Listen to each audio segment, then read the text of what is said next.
Spread the fire. Welcome back to SMWX. And I'm so glad today to be joined by a groundbreaking musician, but also a groundbreaking South African, Danny K. Thanks so much for coming on to SMWX. The honor is all mine. Thank you. I just want to get straight into it. Yep. Because, you know, you've broken important ground in speaking about race in South Africa as a prominent musician.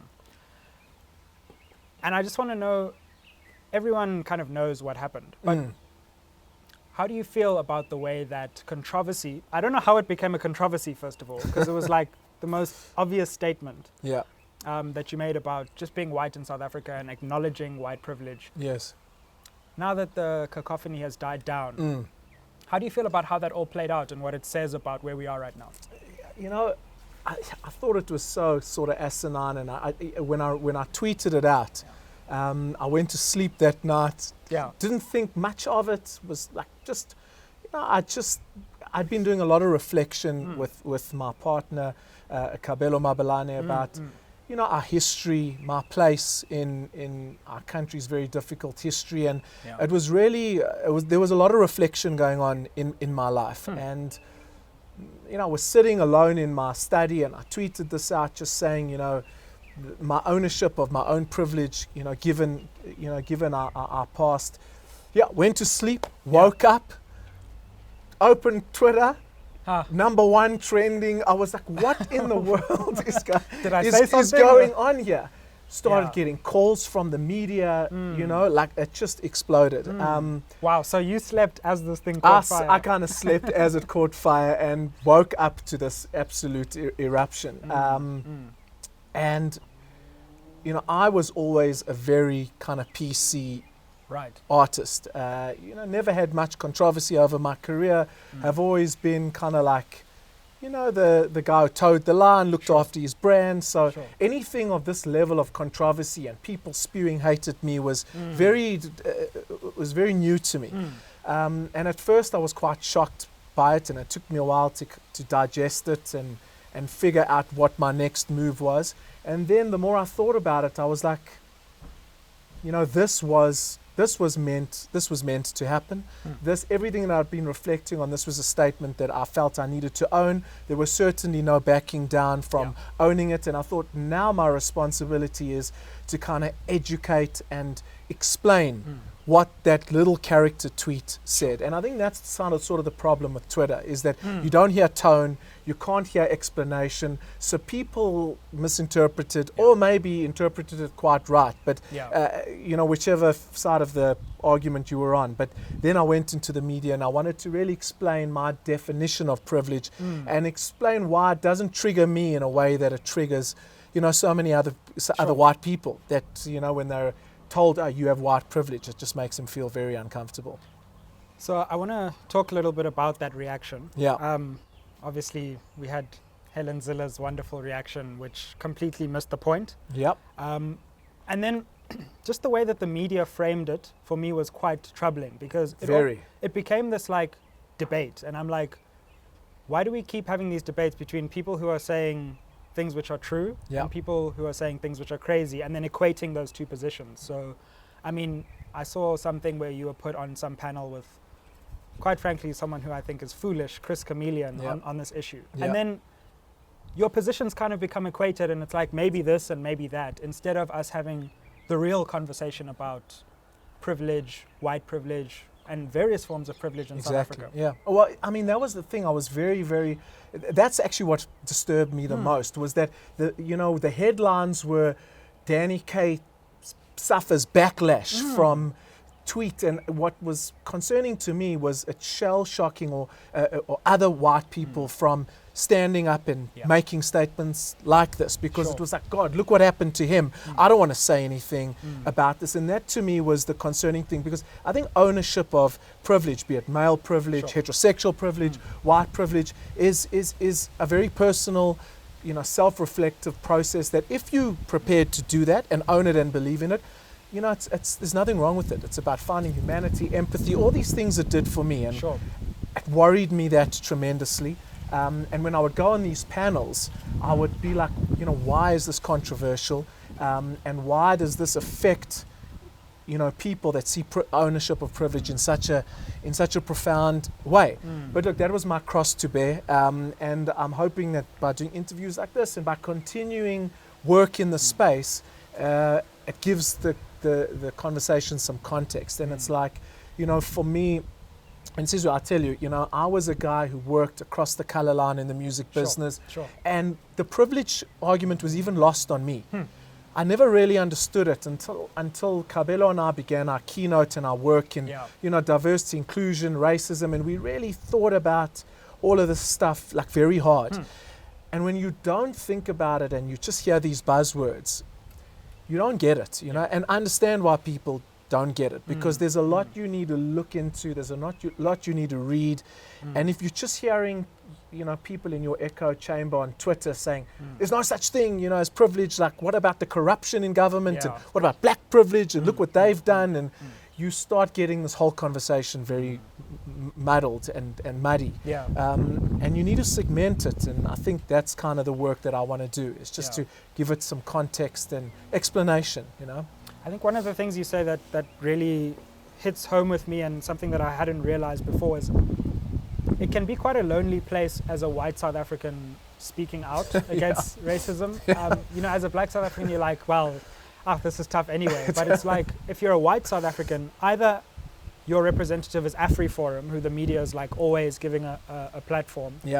And it seems to me that although there are many white South Africans who are committed to this country and who understand the historical imbalances and how they come into the present, there are very few people who are allowed or given the space to have that conversation. And so the view of white South Africans in the media becomes dominated by extreme positions. And then you get accused of virtue signaling and all these sorts of things if you try to stand up as a white South African and own some of it. So you get cast with that on you. There was a time after these tweets where I don't know if it was self-conscious, I don't know, but I would walk into rooms and it was very, very topical, and I felt kind of other white South Africans looking at me almost with eyes of being a traitor, like it was uncomfortable and awkward for me. And look, I think when your place in history gets judged, I'm happy I'm standing where I'm standing. I think any responsible white South African has got nothing to apologize for if they say our past was what it was. We've got work to do here in bringing about change and understanding and forgiveness, and it's just the way I was raised. It runs in my blood. I can't help it. It certainly, and as I say, when I got accused of virtue signaling, I always used to laugh at it, because I said, it was highly difficult for me to say these things or problematic if I was so concerned with my brand and preserving my brand. So it certainly didn't do me a lot of favors if I was, so concerned about my image and just being the guy who wasn't involved in any controversy. So, that virtue signaling came at a price for me. And again, I'm not apologizing for it at all. Well, I think some of your critics were vice signaling, in my view. Exactly, and tremendously revealing. I think that's what I was saying. Like, if you disagree with me, and Helen Ziller went out after me, I was like, well, let those tweets exist forever, and they will. There's quite an archive there. Exactly. Let's leave it at that. I think one of the things you say that's interesting as well is, it feels like in this era of art in South Africa, there isn't as much direct political speech. There's a lot of pressure to kind of toe the line, to preserve your brand. I was at the Summers interviewing artists, and I was like trying to get something out of them. It'll be tough. It will be tough. It's so difficult, and and I think the reason why you should be commended, and we have this like weird culture where we don't commend anyone on Twitter, you know what I mean? Everything is essentially criticizable and we constantly criticize, is that, as you say, it's not fashionable anymore to come out with a political stance. It can cost you. It can have financial costs. But we need artists in South Africa to actually start using their platforms. I mean, the scale of our problems is not any less, So just take us through like the kind of pressures that are on people in the public eye, especially musicians, to to mute their opinions. Yeah, it's there. You know, I think, look, I came from a time in the music business where it was very sort of kumbaya, you know, like during when Madiba was released, and there was like having a voice, there was no real issues, you know, we were all just like smoking the peace pipe together. And then I think as things have started to become real in South Africa, I think it's our responsibility as people of profile to have an opinion. Sure. And I think, you know, if you truly care, the financial compromise that you might have to take on your career is going to test your mettle, because it's going to say, how strongly do you really believe? And I think those artists or those people, you know, I even look at Ringo, you know, and Ringo's taken a very brave position, in my opinion, by standing with the EFF. Sure. And, you know, credit to him. You might not like what the EFF says, you might love it, but you got to give him, you know, his props for being brave enough to stand out there. True. And I think that the sincerity is if you see artists out there doing it, it's going to be sincere. And look, you know, Madiba, I was lucky enough in 46664 and the Nelson Mandela Foundation, you know, to see Madiba's like kind of ethic around really being brave in uncomfortable times. And he was my hero and still is. And I just feel this sense of, I don't know, responsibility. You know, like when Cabello and I began this program that we're doing now, we didn't need to do it, but we sat together and we were like, there's just so much hurt, there's just so much confusion, and we are not as smart as you. I spoke about your mom, as smart as your mom in the space, and there's so many people that have done so much work in bringing us together. But we knew that if we made a little bit of a dent, we at least needed to participate in the space. And you know, that's what runs through us. You know, when I was preparing for this conversation, and just to kind of change the conversation a little bit, I was actually thinking to myself, you've literally been famous for like nearly 20 years or something. It has been, it's been a long time. Yeah, and I just wanted to know, like, do you think fame is not all it's cracked up to be? Having been in the public eye for so long, how do you see fame, and how do you see whether it's a good or a bad thing? So, you know, when I began, I fell into all the trappings of fame, you know, ego, selfish pursuit. And I think if you look at like the trajectory of people that become famous, that's often how it happens. You know, foolish, stupid stuff, and then eventually you stay in it long enough to pull yourself towards yourself. And if you're lucky, you realize that sooner than later. So I think Danny Kaye in year 1, 2, and 3 was probably a big prick, you know, and maybe not as grounded as he is today. And how old were you in the first years of fame? Like 23, 24, you know, like around there in my early 20s. I'd been to university, I went to Wits Business School. I actually had a commercial career before I became famous. I worked at Investec Bank, and then I decided to throw in the towel and become a musician.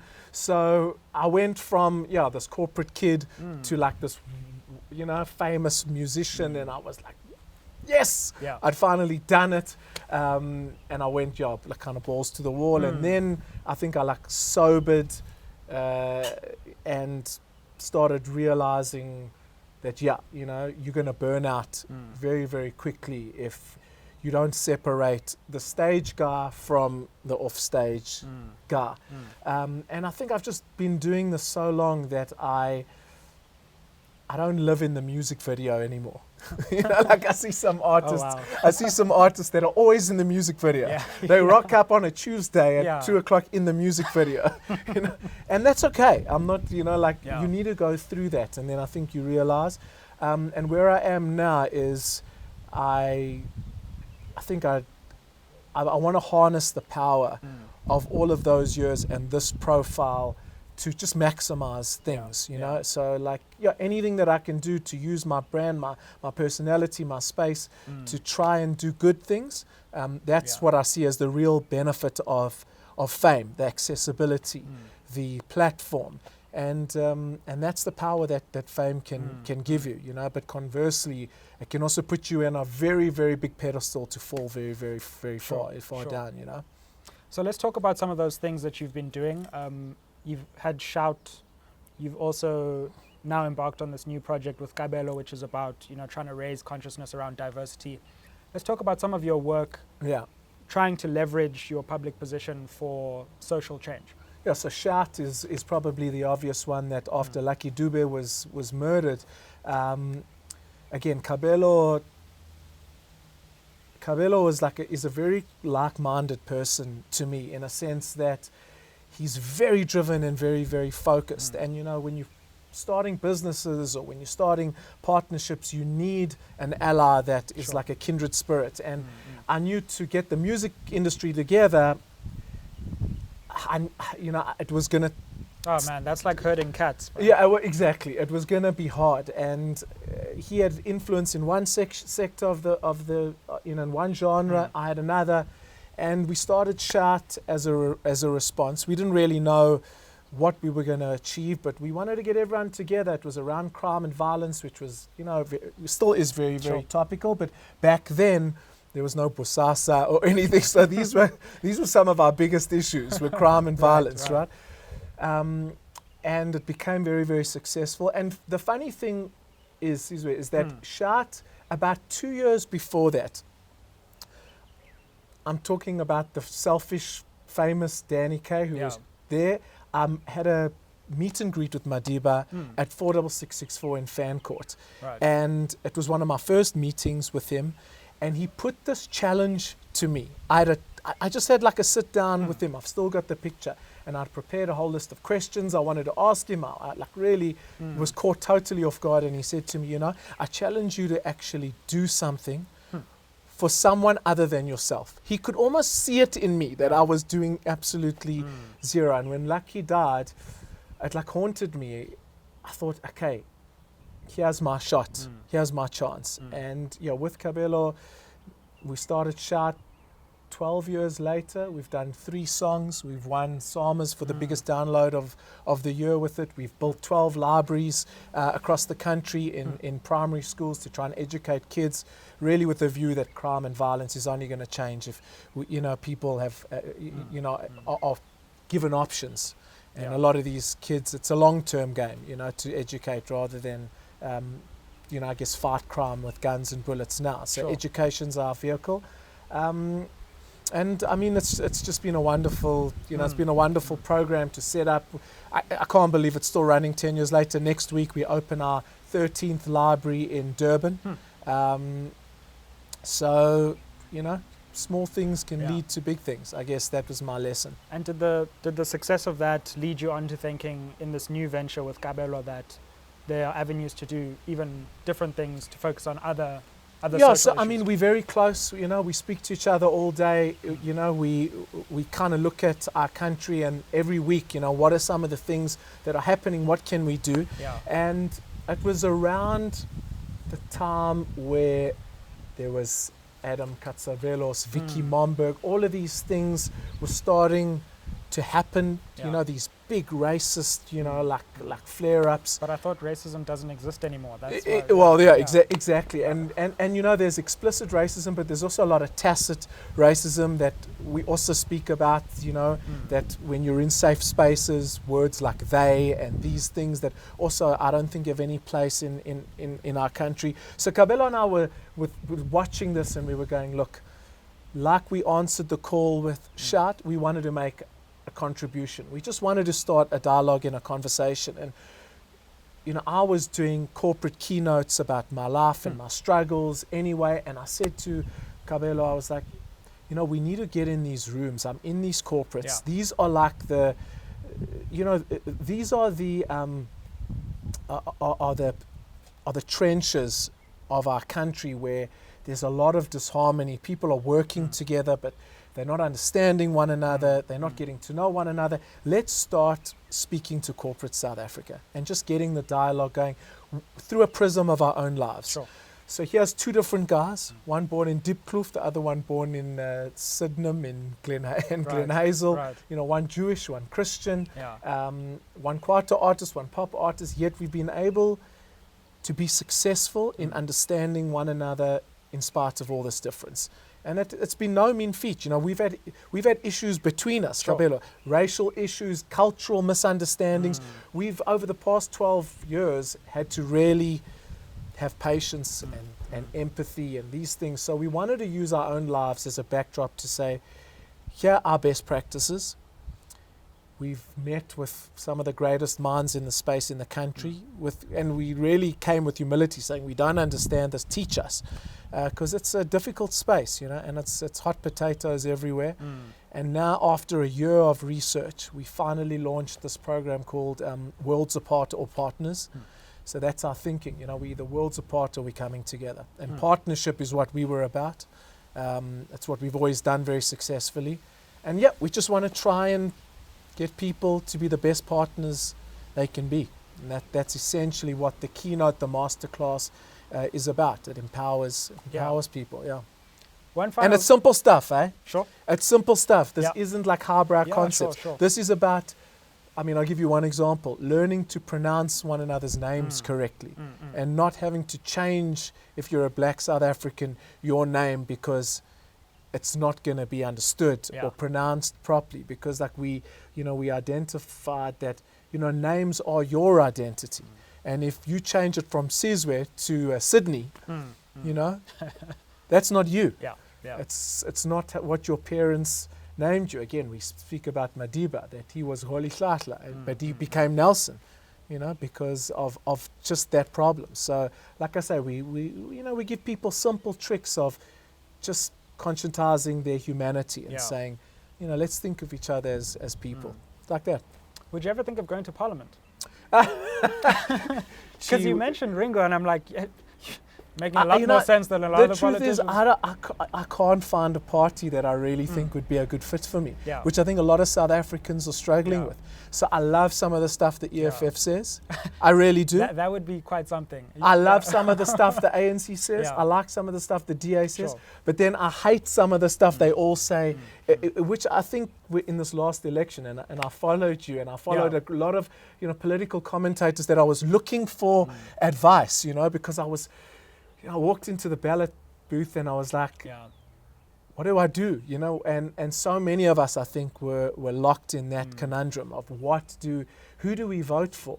And I guess that is the challenge of Politics South Africa, is to kind of find, is to find the best solution out there for guys like me. And I don't know what you have to say about that. I mean, I think you should go into politics, by the way.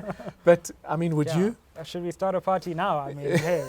The purple cow guys did it. Oh, wow. Yeah. If maybe we can start the yellow cow. I don't know. Cool, man. I'm down. But, you know, look,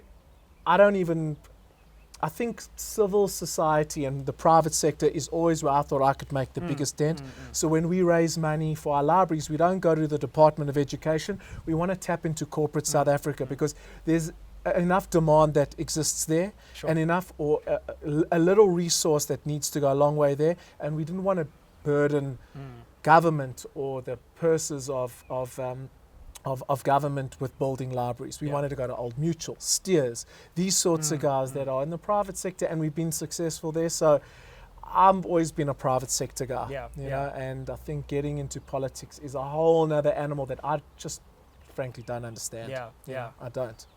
Well, it's been great to chat. You never know what can happen in the future. Listen, if you start a party, I'll consider being your. I'll write you the theme song. Yes, cool. Coming soon.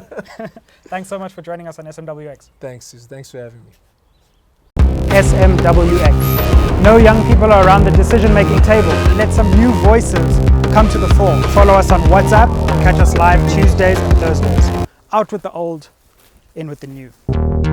SMWX.